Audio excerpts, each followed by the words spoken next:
Welcome to What the Paper Said, in which I, Patrick Crozier, skim through the Times from 100 years ago, read some of the articles and comment on the ones I find interesting. In this episode, the week ending the 17th of June 1923, trains, their speed, the secret policeman who thought he could run them, and the general who died on one. But first, the headlines, such as they are.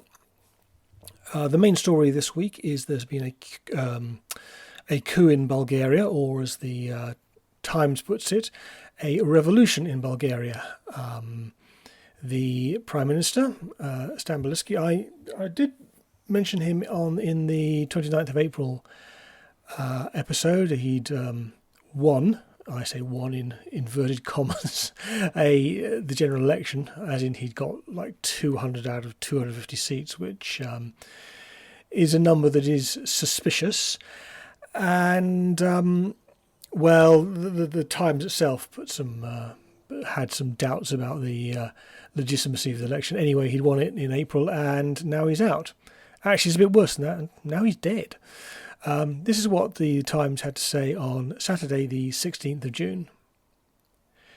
M. Stamboliski. Oh, now, this is something I don't get.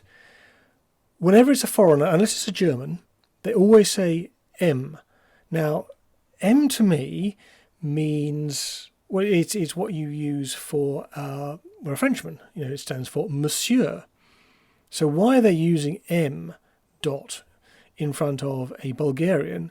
I don't know. Is it the common practice? Well, it actually seems to be the common practice in the Times to do this for any foreigner except for Germans. Why this is, I don't know. Anyway, I'm not going to say M, and I'm not going to say Monsieur, because this is silly, so I'm going to call him Mr. Mr. Anyway, so Mr. Stamboliski, the chief of the overthrown agrarian government, was killed yesterday in a fight with revolutionary troops. Mr. Stamboliski was arrested by the military, but he begged as a special favour to be allowed to return to Slavovitsa in order to take some personal things from his home. The troops allowed him to do this. Oh, this is getting suspicious. And in a motor car strongly guarded by troops, he returned to Slavovitsa. On the way, however, a group of his personal friends attacked the escort and rescued their former chief. So we are supposed to believe that an apparently unarmed group of Stamboliski's friends knew that he was on his way and were able to overpower a bunch of soldiers. This is pretty incredible. Anyway, it goes on. His rescue created tremendous excitement, and the Ministry of War telegraphed reprimanding the commander of the troops, well, it's true, I bet they did, and ordering him to capture Mr. Stamboliski at any price. Again, military and civilians set off to search for the fugitive. They soon overtook him. How? And this time there was no parleying. The group defending him was attacked from all sides, and in the course of the fight, Mr. Stamboliski was shot. If you want a more colourful version of this story, and a very different version of the story, one that involves the novel use of a biscuit tin, please see Wikipedia. The only other headline this week is that I mentioned, I think it was last week or a couple of weeks ago, one of the two, that some bodies have been found at the bottom of a mine. Anyway, the inquest into that case has now been completed, and, well, pretty obviously it's murder. In other news, the King and Queen are visiting Becontree, or the Becontree estate. This probably deserves a little bit of explanation. Becontree is quite near Dagenham, which is to the east of London, as in outside London. Outside London today, and indeed London then. The London County Council was quite a lot smaller in those days. But it is an estate which is being built by the London County Council. Why are they doing this? Well, this is an age when a lot of housing was considered by the great and good to be squalid and unsanitary. Those are the words that get used, or the words that get used are squalor and unsanitary conditions.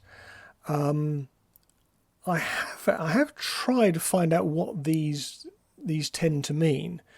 It tends to mean, about the only real source I have is actually a novel. It's Somerset Maugham's Of Human Bondage, which goes into this a little bit, because the main character is a doctor who looks after the poor, and he does talk about conditions in houses which have probably long been demolished, and he talks about the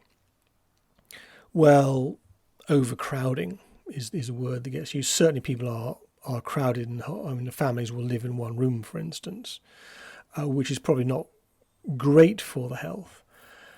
On the other hand, he does point out that often the poor, for want of a better word, they rather like lots of people being nearby. He does put that balance. Anyway, the great and the good are determined to end this. So people are going to Becontree, and the King and Queen are going to come along and have a look. On Friday, the Times published an article about the Labour Party's policy on alcohol. Essentially what it said is, we would like to have prohibition, but we can't because it'll take an age. And the Americans have only been able to do it because they spent 75 years gradually attacking the drink industry. On Saturday, the Times mentioned a couple of bills going through Parliament. One is a legitimacy bill, and the other is a bastardy bill. Now, I thought these were two sides of the same coin. So, first of all, why are there two of them? I'm sorry, I can't figure out from the report, which talks about sort of fairly minor things which I've forgotten. But the other thing is, I thought that these were matters for civil society as opposed to the law. So I was a little bit surprised to hear the Parliament was concerned about it, but obviously it is. Maybe we'll find out more at some later date. Also on Saturday, there came the news that in Ireland the rebels had more or less collapsed. They'd lost most of their senior commanders, with the exception of Eamon de Valera. They had pretty much stopped fighting, and it appeared they were about to give up. I noticed that one of the other guys who talks about things from 100 years ago claims that they had surrendered, but I can't find that in the Times. So I shall wait for that. What is interesting, to me at least, is that the rebels' collapse happened very soon after the Irish government started shooting them. When was Erskine killed a shot? I think it was November last year. And now the irregulars have given up. Interesting, shall we say. On Tuesday, there was an interesting stat about trains. The summer train services of the Great Western Railway will come into operation on July the 9th. The company state, interesting that the company is plural here. Anyway, the company state that the 2:30 p.m. train from Cheltenham to Paddington will be retimed, and the journey on the straight run between Swindon and Paddington, 77.25 miles, will occupy 75 minutes, giving an average speed of 61.8 miles an hour and constituting the quickest start-stop run in the British Isles. Which I, being a bit of a train nerd, find interesting. I did try to find out what the quickest Now, this is not the fastest train, as in, the Eurostar can make 186 miles an hour. It is the fastest train service. Now, I'm pretty sure the Eurostar is indeed the fastest train service between Paris and London, but obviously most of that's not in the UK. So what's the fastest in the UK? Well, it's probably, in fact, almost certainly, the Ashford to London St Pancras service, Ashford Kent to London St Pancras, which is on the same line and involves trains that I think top out at 125 miles an hour. Oh, it might be a bit faster than that. I think they might be 140. Let's see what the Javelin will do. Right, well, according to Wikipedia, the Javelin will indeed do 140 miles an hour, and I believe the average speed of that journey is about 100 miles an hour. Why it's less? Well, trains have to accelerate, they have to decelerate. Sometimes in cities they have to slow down a bit.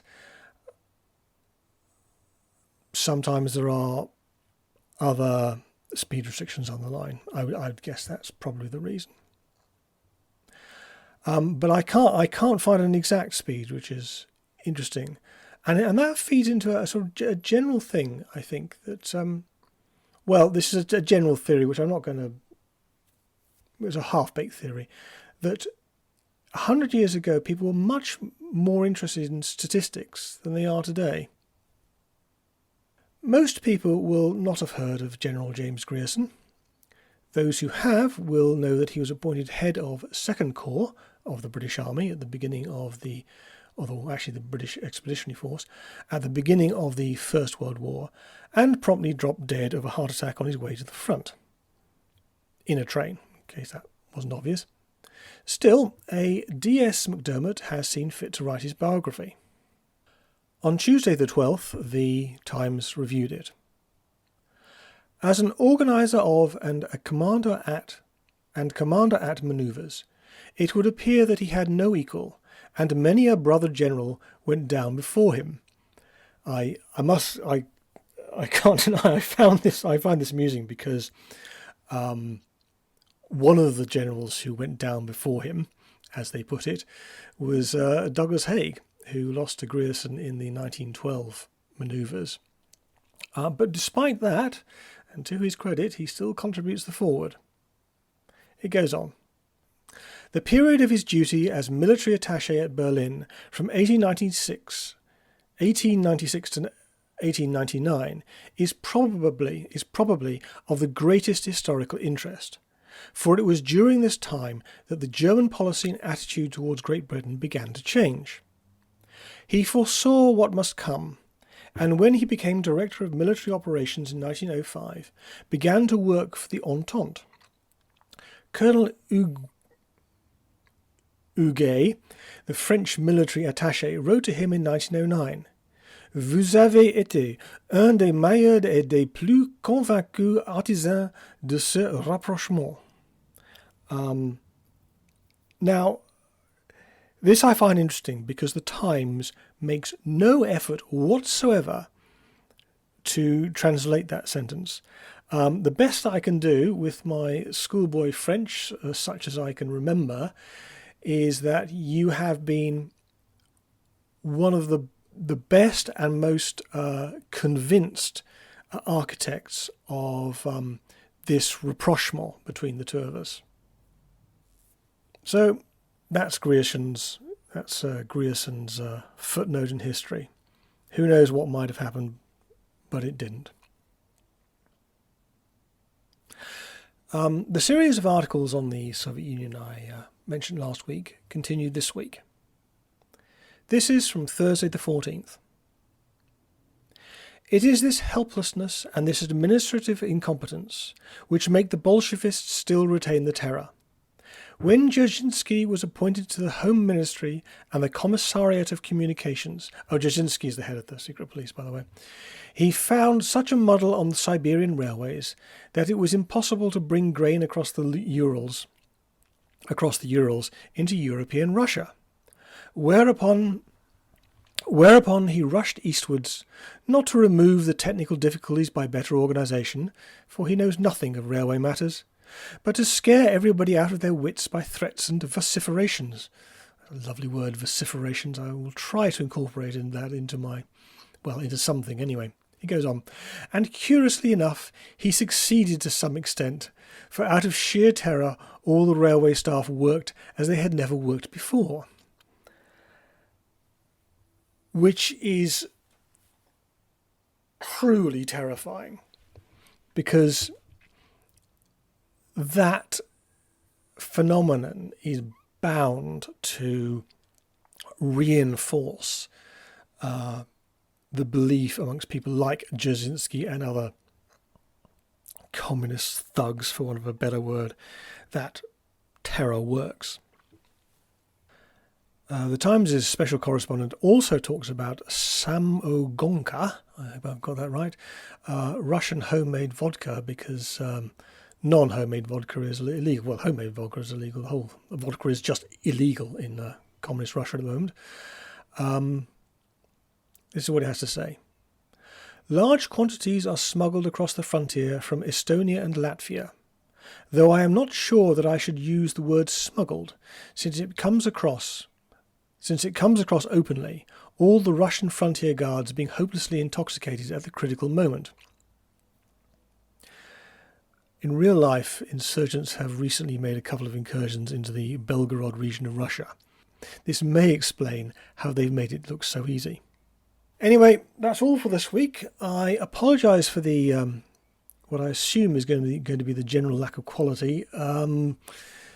It's a matter of other things in my life and not having quite enough time. I apologise if that's important. Anyway, I aim to have something up next week, but I promise nothing.